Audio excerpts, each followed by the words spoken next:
Yang nomor 3 di situ ada bacaannya izhar syafawi dalam kurung selain mim dan ba. Maksudnya itu nun sukun, setelah huruf nun sukun apa? Huruf sin. Nun sukun yang bertemu dengan huruf sin. Huruf sin huruf apa? Kita lihat tuh pada media bukan tanda panjang begitu. Sedangkan sa ini dibaca panjang.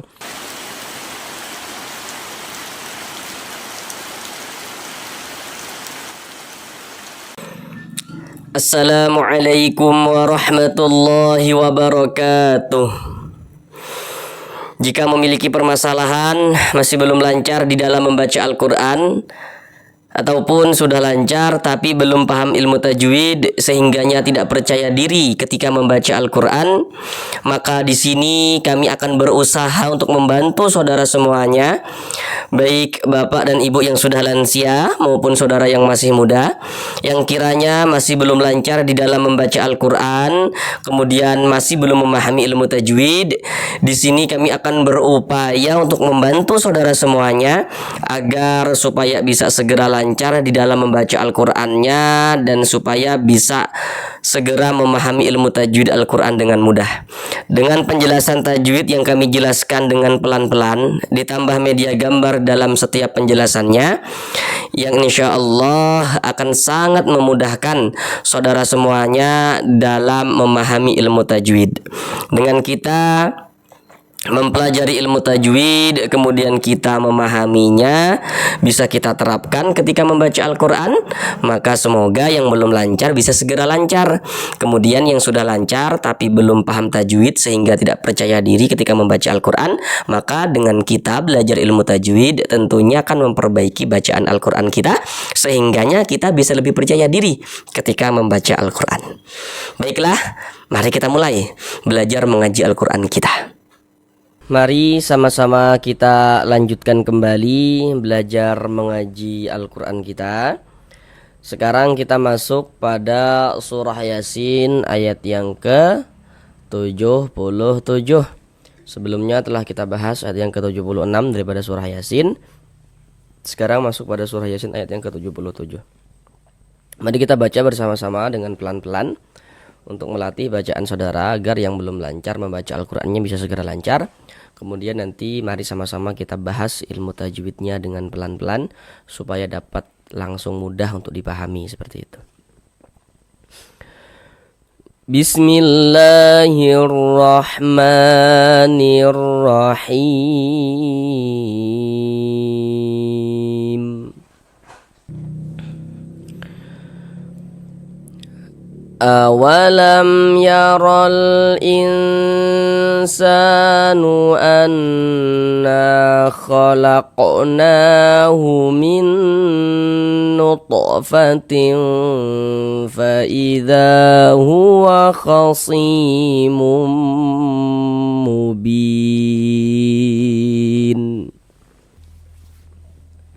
Baiklah, sekarang mari sama-sama kita pelajari tajwidnya dengan pelan-pelan. Pertama di sini awalam ada huruf mim sukun. Ini huruf mim yang tanda sukun tuh seperti ini. Huruf sukun atau disering juga huruf sukun itu disebut dengan huruf mati. Jadi maksudnya huruf sukun dengan huruf mati itu maksudnya itu sama. Tandanya tuh seperti ini nih. Ini huruf mim sukun, setelahnya huruf ya. Kalau kami katakan setelahnya berarti yang berposisi sebelah kiri. Ini huruf mim sukun. Sebelah kiri kita mana? Huruf ya ini. Mim sukun setelahnya huruf ya. Perhatikan media gambar pada layar. Jadi setiap kita membaca Al-Quran itu, setiap kita mengaji Al-Quran, kalau bertemu dengan huruf mim sukun, maka di situ tuh akan terjadi hukum tajwid tuh. Dengan kita memperhatikan huruf setelahnya. Kita perhatikan mim sukunnya tuh bertemu dengan huruf apa begitu. Tapi dia lebih ringkas. Kalau hukum mim sukun itu dia lebih ringkas. Seperti yang kita lihat pada media gambar di samping itu.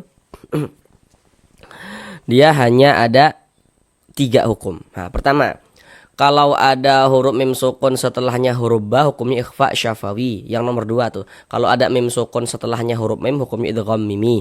Nah, yang nomor 3 di situ ada bacaannya izhar syafawi dalam kurung selain mim dan ba. Maksudnya itu, kalau ada huruf mim sukun setelahnya bukan huruf ba, juga bukan huruf mim, maka hukumnya adalah izhar syafawi. Nah, ingat ya. Ini huruf mim sukun, setelahnya huruf ya, bukan huruf ba, bukan huruf mim di sininya, maka hukumnya adalah izhar syafawi. Maka dibaca jelas, tak berdengung, baca pendek saja. Awalam yarol, jangan dibaca awalam, dipanjangkan begitu, jangan, pendek saja. Awalam yarol, huruf ro kalau dia memiliki harokat fathah, baris satu di atas huruf namanya harokat fathah atau tanda baca fathah. Jadi huruf ro itu kalau dia memiliki harokat fathah atau harokat dhammah. Cuman di sini yang kita temui harokat fathah atau tanda baca fathah. Maka huruf ro-nya dibaca tafkhim, dibaca tebal. Sehingga pangkalisan kita naik terangkat ke atas ketika kita mengucapkannya. Tebalkan huruf ro-nya. Ya rol, ya rol.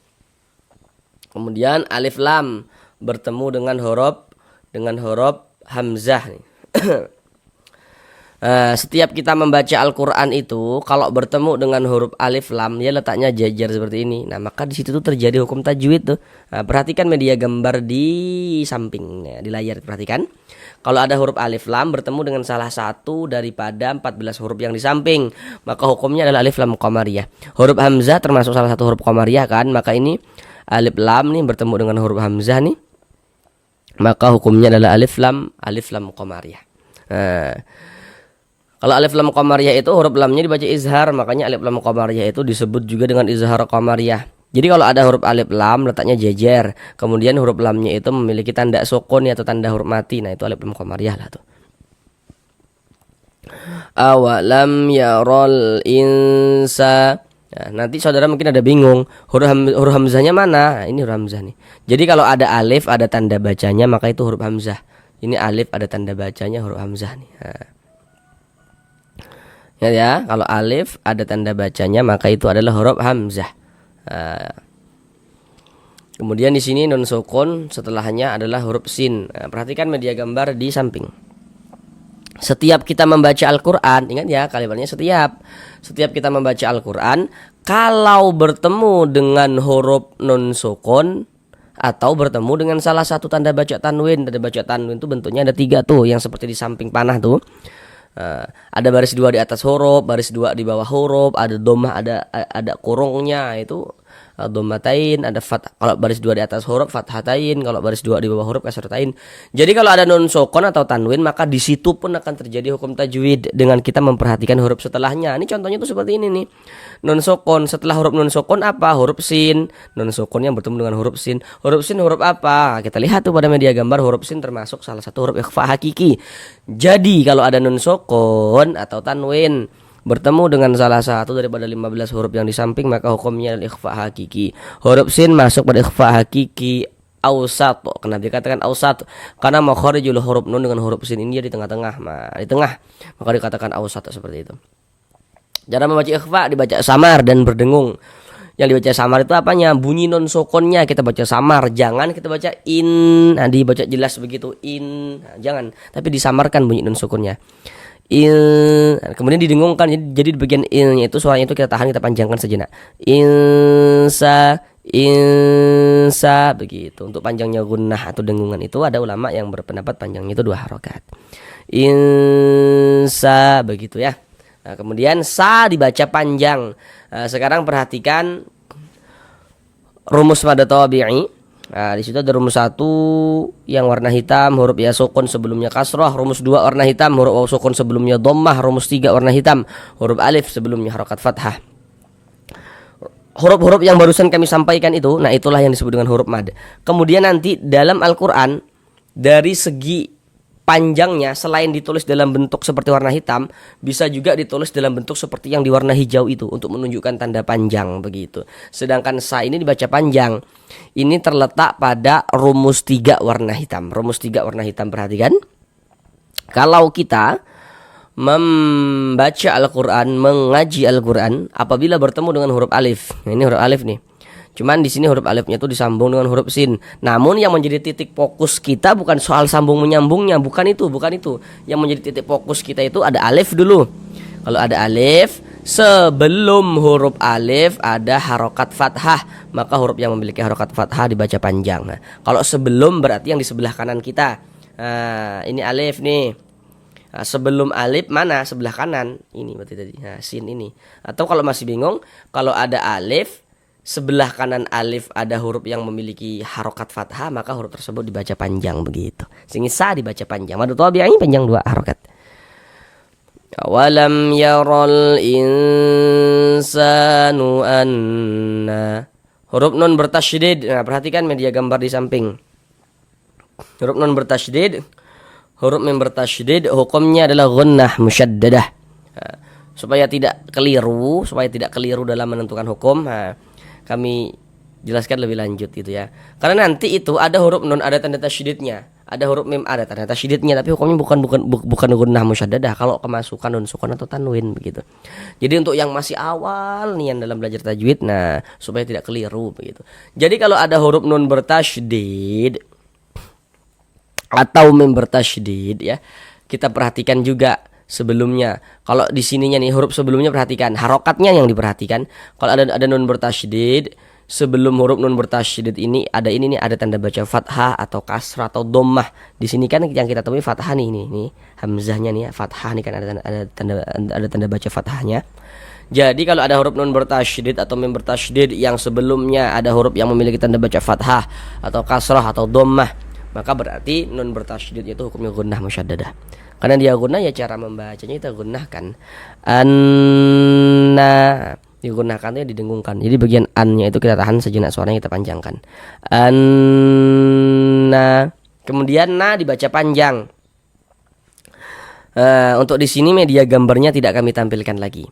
Nah, pasti saudara sudah tahu kenapa kok na dibaca panjang. Kalau di media gambar tadi itu di rumus 3 yang warna hitam. Karena di sini ada alif. Nah, ini alif nih. Sebelum alif ada tanda baca fathah. Maka huruf yang memiliki tanda baca fathah yang berposisi tepat sebelum huruf alif dibaca panjang. Sehingga na dibaca panjang. Mad tabi'i panjang 2 harokat. Anna khalaqna. Huruf qaf dia sukun. Nah, perhatikan media gambar di layar. Huruf qalqalah ada 5. Salah satunya huruf qaf. Jadi huruf qalqalah itu kalau dia sukun pantulkan cara bacanya. Nah, pantulkan. Khalaqo. Nah, mantul begitu. Khalaqo. Nah. Dan ini termasuk kepada qalqalah kecil, qalqalah sugro. Karena dia berada di tengah bacaan kita. Nah, beda ceritanya kalau kita membaca Al-Qur'an misalnya berhenti berwakaf tepat di huruf qalqalah. Nah, qalqalah kubro tuh. Tapi kalau tidak ya, kita kan tidak, ini di tengah bacaan kita tidak berhenti di huruf qaf. Maka ini adalah qalqalah sugro. Khalaqna. Nah dibaca panjang. Nah, sekarang perhatikan rumus 3 yang warna hijau. Nah, jadi kalau kita mengaji Al-Qur'an kemudian bertemu dengan huruf yang di atasnya itu ada tanda seperti ini, tanda alif kecil seperti ini, atau harokat fathah berdiri. Harokat fathah atau tanda baca fathah itu kan bentuknya dia baris satu miring di atas huruf seperti ini kan, nih seperti ini. Tapi kalau harokat fathah itu bentuknya berdiri seperti ini, berbentuk alif kecil seperti ini menandakan huruf tuh kalau di atasnya ada tanda seperti ini dibaca panjang. Sehingga dibaca panjang. Mad tabi'i panjang 2 harokat. Khalaqnahu min nutfatin. Nun sukun bertemu dengan huruf nun atau nun sukun setelahnya huruf nun. Nah, ini bisa kita bagi menjadi 2 hukum ya. Pertama, ini bisa kita namakan dengan idgham mutamasilain shaghir. Nah, jadi kalau ada bertemunya 2 huruf yang sama ya, huruf yang satunya sukun, kemudian setelahnya hurufnya itu berharokat ya. Ini sukun nih atau mati, isinya hidup nih. Nah, maka hukumnya adalah idgham mutamasilain shaghir. Jadi bertemunya 2 huruf yang sama, yang satunya sukun dan setelahnya itu berharokat ya, maka hukumnya adalah idgham mutamasilain shaghir. Kemudian ini juga bisa kita katakan, bisakah disebut dengan idgham bi gunnah? Ya bisa juga. Perhatikan media gambar di samping. Kalau ada huruf nun sukun atau tanwin bertemu dengan salah satu daripada 4 huruf yang di samping itu, maka hukumnya adalah idgham bi gunnah. Nah, ada pengecualian. Kecuali nanti kalau ada nun sukun bertemu dengan huruf waw dan huruf ba ya, pada 4 kalimat ini dunya. Nanti kalau membaca Al-Quran itu ada tapi jarang dia. Ada tuh kalimat dunya, bunya, sinwa, qinwa. Jadi kalau ada dunya, bunya, sinwa, qinwa, maka itu hukumnya adalah izhar mutlak. Tapi kalau tidak pada empat kalimat yang kami sebutkan tadi, hukumnya adalah idgham bi gunnah begitu. Ini non sukun bertemu dengan huruf non, dikarenakan huruf non huruf idgham bi gunnah, maka hukumnya idgham bi gunnah. Cara membacanya ya kita baca dengan cara memasukkan kemudian disertai dengan gunnahnya. Dimasukkan apa? Bunyi nun sukunnya dimasukkan, melebur dia ke huruf nun yang di depan ini nih. Makanya ini kan kadang itu kalau yang belum lancar membaca Al-Quran tuh bisa bingung. Dia akan berpikir seperti ini. Hurufnya kan ini ada 2, tapi kok dibacanya cuma 1 bunyinya, kok cuma dibaca min, sedangkan hurufnya ada 2 begitu kan. Karena dia ini dimasukkan ke sini, huruf nun sukun dimasukkan melebur ke huruf nun yang ini. Jadi huruf nun yang ini ada, tapi seolah-olah dianggap tidak ada. Nah sedih kan. Minuto, nah seperti itu. Kemudian didengungkan, jadi bagian minnya itu kita tahan sejenak suaranya, kita panjangkan. Nah sepanjang 2 harokat. Minuto fatim, nah, huruf to dia sukun. Nah, perhatikan lagi gambarnya di samping tuh. Huruf to termasuk salah satu huruf qalqalah. Kalau sukun dipantulkan. Nuto. Nah, dan ini termasuk kepada qalqalah sugro. Kenapa kok ini disebut qalqalah sugro? Tadi di atas sudah kami jelaskan dengan detail. Nah, nuto fatim, tanwin bertemu dengan huruf fa atau tanwin setelahnya huruf fa. Nah, tadi kan sudah kami katakan, jika di situ ada nun sukun atau di situ ada tanwin, di situ terjadi hukum tajwid dengan memperhatikan huruf setelahnya begitu. Ini tanwin setelahnya huruf fa. Nah, huruf fa ini huruf apa? Huruf fa masih pada huruf ikhfa hakiki dan termasuk ikhfa hakiki awsat. Nah, kenapa kok dikatakan awsat? Karena makharijul huruf nun dengan huruf fa ini dia di tengah-tengah, tidak jauh juga tidak dekat nih. Huruf nunnya mana begitu kan? Nah, ini kan tanwin. Jadi kalau tanwin itu di ujungnya itu ada huruf nunnya tuh. Coba kita baca. Fatin, seharusnya kan fatin. Nah itu di ujungnya ada huruf nunnya kan fatin. Nah itu yang tampak ketika kita ucapkan saja. Dari segi penulisan mana ada nih mak? Ada tidak nun sukun? Yang nggak ada, tapi tampak kelihatan ketika kita ucapkan begitu. Fatin. Kemudian karena di ikhfa dibaca samar, jadi tanwinnya kita samarkan. Jangan dibaca fatin jelas begitu, jangan samarkan. Kemudian didengungkan. Jadi bagian tiungnya itu suaranya itu kita tahan, kita panjangkan sejenak seperti 2 harakat. Fatin, fatin seperti itu. Fatin, faida, za dibaca panjang. Nah, kenapa kok za dibaca panjang? Nah, kita tampilkan lagi media gambarnya di sini. Masih di rumus 3 yang warna hitam ini. Makanya kan tadi itu kami katakan yang menjadi titik fokus kita adalah huruf alifnya, bukan sambung menyambungnya tadi di atas itu kan. Nah, karena ada alif nanti yang nggak disambung, karena dia nggak bertemu dengan huruf yang nggak bisa disambung begitu. Nah, ini ada alif. Membaca Al-Quran kita ya, mengaji Al-Quran bertemu dengan huruf alif. Sebelum huruf alif ada ini, ada tanda baca fathahnya atau harokat fathah. Maka huruf yang memiliki harokat fathahnya dibaca panjang, sehingga za dibaca panjang, mad tabi'i panjang 2 harokat. Huwa khasi si dibaca panjang. Kenapa kok dibaca panjang? Nah, sekarang perhatikan rumus 1 pula. Rumus 1 yang warna hitam, perhatikan. Nah, kalau kita mengaji Al-Quran ya, rumus 1 warna hitam, perhatikan tuh. Nah, kalau kita mengaji Al-Quran bertemu dengan huruf ya sukun. Nah, perhatikan tanda panah kami nih. Nah, ini ada huruf ya sukun kan? Ada huruf ya, ada tanda sukun. Kalau ada huruf ya sukun sebelumnya ada tanda baca kasroh, maka huruf yang memiliki tanda baca kasroh itu dibaca panjang. Ada huruf ya, ada tanda sukun, huruf ya sukun. Sebelum huruf ya sukun ada ini nih harokat kasroh nih. Nah, maka huruf yang memiliki harokat kasroh dibaca panjang begitu. Jadi huruf ya sukun itu pasangannya harokat kasroh. Nah, si dibaca panjang, mad tabi'i panjang 2 harokat. Khasi mubin, tanwin bertemu dengan huruf mim. Nah, huruf mim huruf apa? Harusnya saudara sudah tahu nih apa hukum tajwidnya. Perhatikan media gambar di samping. Huruf mim termasuk salah satu huruf idgham bi gunnah. Maka tanwin bertemu dengan huruf mim, dikarenakan huruf mim ini huruf idgham bi gunnah, maka hukumnya adalah idgham bi gunnah. Sehingganya kita baca dengan cara memasukkan. Nah, yang dimasukkan tuh tanwinnya dimasukkan ke huruf mim, kemudian digunnahkan. Nah, kita baca mum, jangan dibaca mum dimasuk ke huruf mim. Kemudian kita tahan sejenak suaranya, kita panjangkan, kita dengungkan. Mubin seperti itu. Bin dibaca panjang. Ini namanya adalah mad arid lis sukun. Namun pada awalnya dia namanya mad tabi'i, sama lah dengan ini nih pada awalnya nih. Nah, namun ini kok bisa berubah ya, apa penyebabnya? Perhatikan rumus satu yang warna hitam. Kalau kita mengaji Al-Quran bertemu dengan huruf ya sukun, ada huruf ya, ada tanda sukun nih. Sebelum ya sukun ada ini, ada harokat kasroh. Maka huruf yang memiliki harokat kasroh ini dibaca panjang, sehingga bi dibaca panjang. Kemudian bi ditambah nun dibaca bin. Jadi mad tabi'iynya bertemu dengan huruf yang kita sukunkan, sehingga berubah menjadi mad arid li sukun. Panjangnya itu boleh 2 harokat, boleh 4 harokat, boleh juga 6 harokat. Yang terpenting konsisten dalam sekali bacaan. Maksudnya konsisten dalam setiap kita mengaji Al-Quran itu. Kalau mad arid li sukunnya kita baca 2 harokat, maka semuanya kita baca 2 harokat mad arid li sukunnya. Kalau kita baca 4, semuanya kita baca 4 itu. Jadi harus konsisten, antara atas dan bawah harus konsisten begitu. Huruf yang kita sukunkan huruf nun. Nah, ini kalau kita berwakaf ya, kita berhenti di huruf nun, kita baca mubin. Jangan dibaca mubinun, jangan.